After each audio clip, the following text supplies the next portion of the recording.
आइए दोस्तों स्टार्ट करते हैं वीडियो को। पहला क्वेश्चन बोल रहा है the file name and file name extension are separated by a, answer हो जाएगा डॉट। सेकंड क्वेश्चन है type of communication involves interchanging messages only through images और पिक्चर्स। ठीक है, तो सिंपल सा क्वेश्चन है, आंसर हो जाएगा visual communication, option C. Third question कह रहा है the ability to identify and manage one's own emotions as well as emotions of others. ठीक है, बात इमोशंस की हो रही है तो आंसर सीधा सा हो जाएगा ऑप्शन बी, इमोशनल इंटेलिजेंस। ठीक है, फोर्थ क्वेश्चन कह रहा है driving force that pushes us to achieve our goals feels happy and improve our quality of life. Answer हो जाएगा आपका सेल्फ मोटिवेशन। फिफ्थ क्वेश्चन कह रहा है which of the following is not an essential quality to become a successful entrepreneur. ठीक है, तो confidence आपके पास होना चाहिए, क्रिएटिविटी होनी चाहिए, पेशेंस होनी चाहिए और पैसा जरूरी नहीं है। आप छोटा बिजनेस भी करके एंटरप्रेन्योर सक्सेसफुल बन सकते हो। ठीक है, तो वेल्दी होना एक ठीक ऑप्शन नहीं है, तो डी आंसर हो जाएगा। सिक्स्थ है कितने सस्टेनेबल डेवलपमेंट गोल्स जो है यूएन के द्वारा अडॉप्ट किए गए थे। ठीक है, तो आंसर है 17। देखो यहाँ पे है कि which of the following features allows one to apply a group of formats. ठीक है, at a one time. So group of formats अपना स्टाइल होता है, option B. Styles and formatting window जो है उसका जो ऑप्शन होता है वो आपका फॉर्मेट मेनू में मिलता है, option C. Gaurav is creating a report in Writer. ठीक है, image gets embedded in his document where never he drags and drops. ठीक है, जब वो ड्रैग करके ड्रॉप करता है तो इमेज उसके डॉक्यूमेंट में इंसर्ट हो जाता है, एम्बेड हो जाता है। ठीक है, डॉक्यूमेंट का साइज बढ़ेगा, ऑब्वियस सी बात है। Suggest a way to link the image file instead of embedding it. मुझे एम्बेड नहीं करना है, यानी कि इंसर्ट नहीं करना है, बल्कि मुझे लिंक करना है इमेज को। ठीक है, तो लिंक करने के लिए हम कंट्रोल और शिफ्ट को एक साथ दबा के जब ड्रैग एंड ड्रॉप करेंगे, आंसर डी हो जाएगा आपका। फोर्थ क्वेश्चन इसका रिसाइजिंग अ डैश में badly affect the resolution of image. तो आपका जो बिटमैप यानी कि रास्टर इमेज होता है उसको जब हम रिसाइज करते हैं तो उसका रेजोल्यूशन जो है चेंज हो जाता है। ठीक है, उस पर असर पड़ता है। फिफ्थ क्वेश्चन है क्रिएट योर ओन टेम्पलेट। कितने तरीके होते हैं? दो तरीके होते हैं, पहला विजार्ड है, दूसरा किसी डॉक्यूमेंट से करने का। ठीक है, सिक्स है इन राइटर डैश फंक्शन की is used to see the databases while implementing mail merge. तो मेल मर्ज में जब हम डाटाबेस में से डाटाबेस को सेलेक्ट करते हैं तो उसके लिए F4 अपनी शॉर्टकट की प्रेस करते हैं। कंसोलिडेटिंग डाटा के टाइम पे a cell range can be named using defined range. ठीक है, option B. Kaval and his friends are working on a spreadsheet for entering data and updating records. ठीक है, they wish to keep a track of changes. ठीक है, changes को track करना चाहते हैं। कौन सा ऑप्शन यूज करें उससे पता चल जाए कौन सा चेंज किया है और किसने किया है ना। इसके लिए हम रिकॉर्ड चेंजेस का यूज करते हैं। ठीक है, उससे पता चल जाता है किसने कब कौन सा चेंज किया है। Dash is a more elaborate form of goal seek solver. Direct question है नोट से, ज्यादातर क्वेश्चन जो है नोट से सीधे सीधे आए हुए हैं। ये भी नेक्स्ट क्वेश्चन भी ऐसे ही नोट से ही है और पीछे वाला क्वेश्चन भी था और ये वाला क्वेश्चन भी, ऑलमोस्ट सारे क्वेश्चन ही हमारे नोट्स से एज इट इज उठ के आए हैं। ठीक है, तो मैक्रो फंक्शन को आप रेगुलर फंक्शन की तरह बिहेव कर सकते हो by writing an add in. ठीक, आगे बात करेंगे dash option of Calc helps in viewing the changes made to a worksheet using original and edited. तो मैंने आपको बताया जब हम वर्कशीट्स को कंपेयर करते हैं तो उसके लिए हमें ओरिजिनल और एडिटेड वर्कशीट्स का वर्जन चाहिए होता है, तो कंपेयर करने के लिए हमें चाहिए होता है, सी ऑप्शन हो जाएगा। आगे बात करेंगे शेयर्ड वर्कशीट क्या क्या अलाउ करती है। तो मर्जिंग सेल्स अलाउ नहीं करता है, कंडीशन फॉर्मेटिंग अलाउ नहीं करता है, इंसर्टिंग पिक्चर ग्राफ अलाउ नहीं करता है। अलाउ क्या करता है? Adding text. अगर मान लो ये चीज आपको नहीं आती थी तो आप इसको कैसे तुक्का मारते? देखो मैंने आपको बताया था कि हम जब चेंजेस करते हैं तो किसी सेल की वैल्यू को चेंज करते हैं। किसी सेल में पहले कुछ था 7 लिखा हुआ था तो मैंने इसकी जगह 9 लिख दिया, तो कुछ ना कुछ मैंने टेक्स्ट को ऐड किया है ना। तो टेक्स्ट तो हम ऐड कर ही सकते हैं ना शेयर्ड वर्कशीट में। तो इस तरह से आपको दिमाग लगाना होता है। अभी तो पेपर हो गया, कोई बात नहीं, आगे से इन चीज़ों का याद रखना। ठीक है, आगे बात करेंगे। नेक्स्ट क्वेश्चन है ओपन ऑफिस बेस में relationship applied on the tables can be removed. कैसे डिलीट करते हैं भाई? वहां पे रिलेशनशिप थ्रेड होता है, उस पर राइट क्लिक करके डिलीट का बटन दबा देते हैं। ठीक है, या फिर डिलीट का ऑप्शन वहां पे होता है। सो डिलीट ऑप्शन की वजह से आप वहां पे डिलीट कर सकते हो रिलेशनशिप को। D option is the answer. SQL में the keyword used to display records in ascending order, answer हो जाएगा ASC यानी कि ऑप्शन सी। ठीक, थर्ड पार्ट है इसका dash is a numeric data type, yes no type और 0 और 1 की वैल्यूज होती हैं, बुलियन इसका आंसर है। ठीक, एज इट इज सारे क्वेश्चंस लगभग आपके नोट्स से ही हैं। हाँ जी, 0 और मोर रोज रिट्रीव करने के लिए सेलेक्ट स्टेटमेंट, याद आ रहा होगा सब कुछ आपको। Roshni has created a table customer in SQL, ठीक है, and wants to store photograph image, ठीक है, फॉर एवरी कस्टमर इन फलाना फलाना field.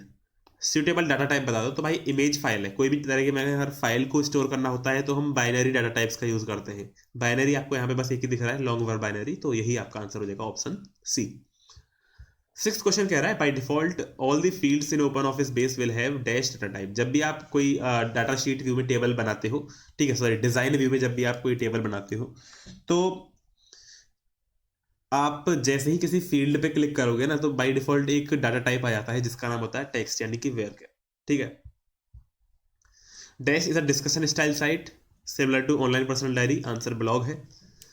Natasha works as a floor manager, ठीक है, assigned a task for conducting regular dash to ensure safety of life in case of any disaster emergency. तो जब हम evacuation कराते हैं, evacuating the place in evacuating the place of danger, तो danger की परिस्थिति में जब भी हमें एवैक्यूएशन कराना होता है तो उसके लिए हम पहले से ही प्रैक्टिस करके चलते हैं, तो उस प्रैक्टिस को हम बोलते हैं एवैक्यूएशन ड्रिल, ठीक है। तो आंसर हो जाएगा आपका ऑप्शन सी। थर्ड है dash is an accessibility feature that assist people who have difficulty using keyboard और माउस और बोथ, आंसर है सीरियल की। इसमें क्या करते हैं हम, कीबोर्ड माउस की जगह दूसरा कोई भी डिवाइस हम यूज कर लेते हैं, जैसे कि सिट, पफ और ब्रीथ स्विचेस, आपको ये चीजें याद होंगी। Network in which all computers have equal status, answer है पीयर टू पीयर, है ना, और जिसमें इसके अलावा जो दूसरा होता है उसका नाम होता है क्लाइंट सर्वर, ठीक। Text file with small piece of data like user name password, answer cookies हो जाएगा ऑप्शन सी। डीएसएल की full form digital subscriber line, मैंने बताया था इंपॉर्टेंट है। ये सारे क्वेश्चंस मैं अभी यहाँ पे डिस्कस नहीं कर रहा हूँ, और मुझे पता है कि आप में से मैक्सिमम लोग इन सारे क्वेश्चंस को डिस्कस करने नहीं आए हो यहाँ पे। वैसे भी इजी क्वेश्चंस है, जैसे कल्चरल डिफरेंस का क्या रोल होता है इफेक्टिव कम्युनिकेशन में बाधा डालने के लिए, ठीक है। तो हम एक दूसरे कल्चर्स के बारे में ज़्यादा वाकिफ नहीं होते हैं, तो हम उनके ये जो है एक बड़ा बैरियर बन जाता है हमारे कम्युनिकेशन के बीच में। मिसकंसेप्शंस की बात करें एंटरप्रेन्योरशिप में, तो बहुत सारा पैसा चाहिए होता है, ये एक मिसकंसेप्शन है, ठीक है। एक नया आइडिया हमें चाहिए होता है, ये एक मिसकंसेप्शन है। या फिर हम कह सकते हैं कि entrepreneurs are born not made, ठीक है। तो इस तरह से 4-5 मिसकंसेप्शंस हमने पढ़ी थी, उन्हीं में से 2 लिखनी थी। डिस्कस करो significance of time management skills, उसके बाद स्पैम मेल्स के बारे में बताना था, उसके बाद क्लीन एंड अफोर्डेबल एनर्जी के बारे में बताना था। मुझे उम्मीद है आपने ये सब चीज़ें वहाँ पे लिख दी होंगी अच्छे से। अब आइए अपने इस पार्ट पे आते हैं, steps to group drawing objects. मैंने आपको इंपॉर्टेंट क्वेश्चंस में ये क्वेश्चन कवर कराया था, वैसे तो मैंने बोला था कि स्टेप्स वाले क्वेश्चंस नहीं आएंगे, ठीक है, लेकिन मैंने ये भी साथ में, मैंने तुरंत ये साथ में बोला था कि वो क्वेश्चंस स्टेप वाले जरूर कर लेना जो मैंने इंपॉर्टेंट क्वेश्चंस में कराए हैं। इंपॉर्टेंट क्वेश्चंस की 1 घंटे 47 मिनट की शायद, या फिर 1 घंटे 42 मिनट की मैंने अलग से वीडियो डाली थी, जिसे मोस्ट एक्सपेक्टेड क्वेश्चंस कराए थे, तो उसे मैंने ये वाला क्वेश्चन कवर किया था, ठीक है। 2-3 ही स्टेप वाले क्वेश्चन कराए थे जिनमें ये भी था। तो भाई जो मैंने डिस्क्लेमर दिया था कि स्टेप वाले क्वेश्चन नहीं आएंगे लेकिन ये वाले आ सकते हैं, तो वो आया है, ठीक है। तो भाई ग्रुपिंग करने के लिए हमें फॉर्मेट मेनू में जाना होता है। फॉर्मेट मेनू में वहाँ पे ग्रुप का ऑप्शन मिलता है, और वहाँ पे एक और बार हमें ग्रुप का ऑप्शन मिलता है, उस पर क्लिक करके हम ग्रुपिंग कर सकते हो। या फिर दूसरा तरीका जो है वो क्या है कि आप राइट क्लिक कर दो, राइट क्लिक करने के बाद ग्रुप पे क्लिक करो और फिर से ग्रुप पे क्लिक कर दो। ये 2 तरीके होते हैं यहाँ पे ग्रुपिंग करने के, ठीक है। आगे बढ़ेंगे। Purpose of consolidating data. Data consolidating के लिए हम क्या करते हैं, मतलब क्या पर्पज है इसका। जब भी हमारे पास बहुत सारी वर्कशीट्स होती हैं, उनके डाटा को हमें समराइज या फिर कंसोलिडेट या फिर इकट्ठा करके एक ही सिंगल सीट में कंबाइन करके रखना होता है, तो उसके लिए हम डाटा कंसोलिडेशन का यूज करते हैं, ठीक है। तो इसमें क्या है, data consolidation takes data from series of worksheets and combines it into a master worksheet. कुछ इस तरह से आपको बना के वहां पे लिखना था। लैन और वैन, लैन जो है अपना छोटे एरिया के लिए होता है, वैन बड़े एरिया के लिए होता है। लैन में हम mainly home, school, office building, इस तरह इन जगहों पे यूज़ करते हैं। वैन को हम बड़े बड़े शहरों में और देशों में यूज़ करते हैं, ठीक है।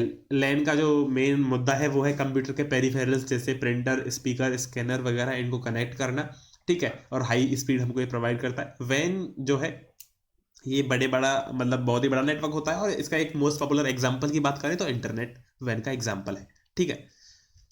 चलिए आगे बढ़ेंगे।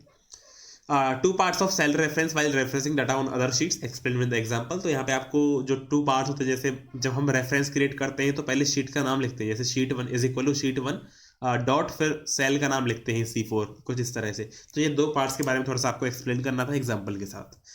चलो दो बेनिफिट बताने हैं of creating relationship between tables in a database. तो जब भी हम कोई रिलेशनशिप क्रिएट करते हैं डाटाबेस में, तो उसका पहला एडवांटेज तो ये होगा कि आपको सेम डाटा बार बार ऐड नहीं करना होता। जैसे पहली मेन टेबल है, उसमें आपने बच्चों के roll number, address, phone number सब कुछ लिख दिया, तो दूसरी टेबल में केवल आपको रोल नंबर ही डालना है और बाकी आपको फिर से उसका नेम एड्रेस नहीं डालना होता। तो पहला हो गया कि आपको सेम डिटेल्स बार बार नहीं डालनी। दूसरा बेनिफिट की अगर हम बात करें तो हमारे डाटा एंट्री के एरर्स को कम कर देता है, ठीक है। और तीसरा एडवांटेज हम बोल सकते हैं कि ये हमारे टाइम को बचाता है। तो आपने कोई भी दो एडवांटेज लिखे होंगे, कोई भी दो बेनिफिट लिखे होंगे, आपका काम चल जाएगा, आपको 2 नंबर यहाँ पे मिल जाएंगे, ठीक है। आगे बात करें, केवल आपको 2 सेफ्टी रूल्स बताने हैं, फायर सेफ्टी रूल्स, ठीक है, जिसको कि ऑर्गेनाइजेशन को फॉलो करना चाहिए। तो पहला है कि नो स्मोकिंग जोन होना चाहिए आपको, जो ऑर्गेनाइजेशन है वहाँ पे नो स्मोकिंग जोन होना चाहिए। फायर अलार्म्स जगह जगह पे होने चाहिए, ठीक है। और आपके जो फायर एक्सटिंग्विशर्स हैं वो जगह जगह पे इंस्टॉल्ड होने चाहिए। तो इस तरह से आप 2 सेफ्टी रूल्स यहाँ पे लिख सकते थे। आगे बात करेंगे, नेक्स्ट क्वेश्चन है कंसेप्ट ऑफ मेल मर्ज। आपको यहाँ पे बताना है, ये सारे क्वेश्चंस नीचे वाले 4 नंबर के हैं, 4 नंबर का एक क्वेश्चन है, यानी कि आपको यहाँ पे 5 में से 3 क्वेश्चन करने हैं, ठीक है। तो देखो, मेल मर्ज वही है कि आप एक लेटर लोगे और एक डाटा सोर्स लोगे, दोनों को मर्ज कर दोगे, मेल मर्ज है। इसमें क्या होता है, एक सिंगल लेटर हम लेते हैं और हर एक जितने भी हम प्रिंट्स निकालेंगे उस लेटर के, हर एक प्रिंट पे अलग अलग बंदे का नाम पहले से ही प्रिंट होके आएगा, ठीक है। इससे क्या है कि लोगों को लगता है कि हमने पर्सनली उनके लिए लेटर टाइप किया है। तो ये चीज़ें आपको इस मेल मर्ज में लिखनी थी। 2 बेनिफिट्स भी बताने थे। इसमें क्या है कि ये एक तरह से एफिशिएंट वे होता है पर्सनल होने का, ठीक है, और ये हमारा टाइम भी बचाता है, ठीक। चलिए, ये सब चीज़ें हो गई। आगे 4 तरह के आपको हाइपर लिंक्स यहाँ पे बताने थे। वैसे एक मिनट रुकना भाई। हाँ, हाइपर लिंक्स को बताने के 2 तरीके होते हैं। एक तो जो टाइप मैंने पढ़ाया था वो था रिलेटिव और एब्सोल्यूट हाइपर लिंक, तो वो अलग चीज़ है। लेकिन यहाँ पे जो 4 तरह के हाइपर लिंक्स की बात हो रही है ना, वो है अपना जो स्प्रेडशीट में जो हम लिंक क्रिएट करते हैं उसकी बात हो रही है। तो यहाँ पे 4 तरह के लिंक होते हैं। एक होता है इंटरनेट, एक होता है मेल एंड न्यूज़, तीसरा होता है डॉक्यूमेंट, चौथा होता है न्यू डॉक्यूमेंट। इंटरनेट में कोई भी आपको इंटरनेट का लिंक डालना है तो वो डाल सकते हो।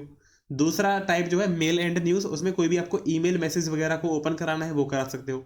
डॉक्यूमेंट वाले में क्या होता है कि आपकी जो वर्कशीट है उसी के अंदर कहीं लोकेशन पे पहुंचना है या फिर किसी अदर वर्कशीट में पहुंचना है, तो उसके लिए आप डॉक्यूमेंट वाले को यूज कर सकते हो।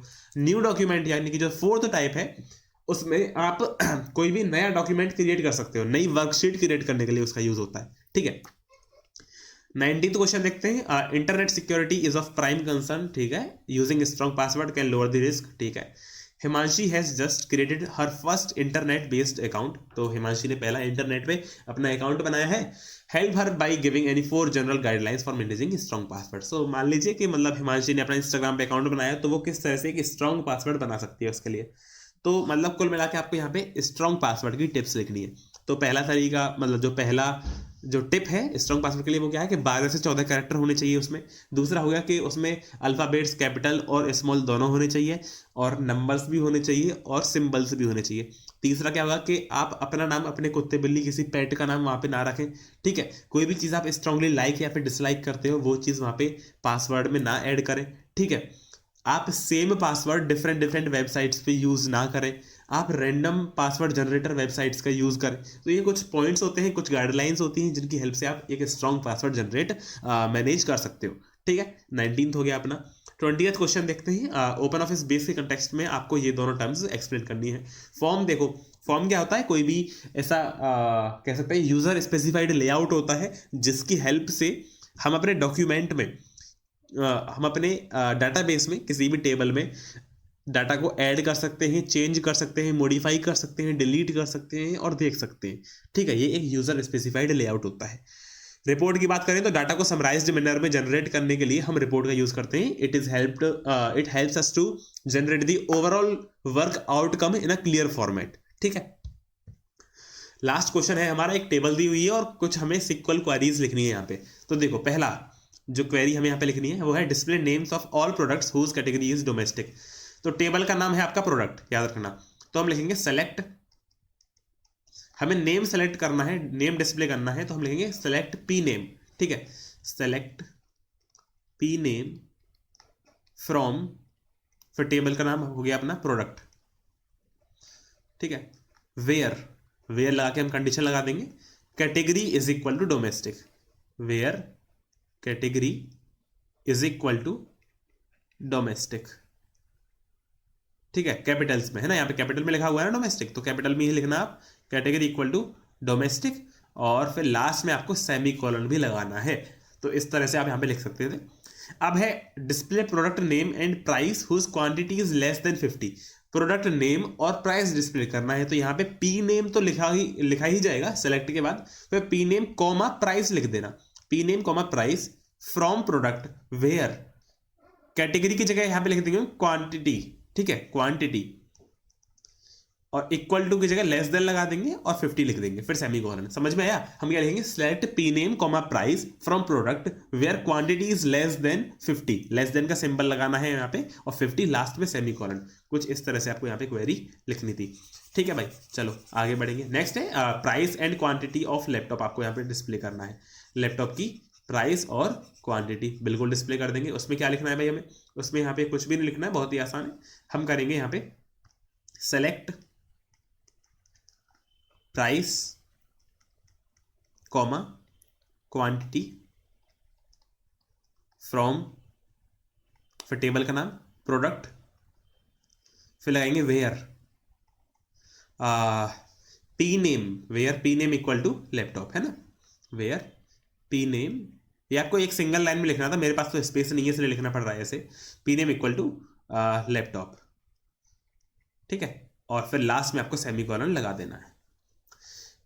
चलो भाई सी भी हो गया। डी को देखते हैं, display name and quantity of products whose price is above 5000, ठीक है, तो हम यहाँ पे लिखेंगे सेलेक्ट नेम, सेलेक्ट करना है तो select P name comma quantity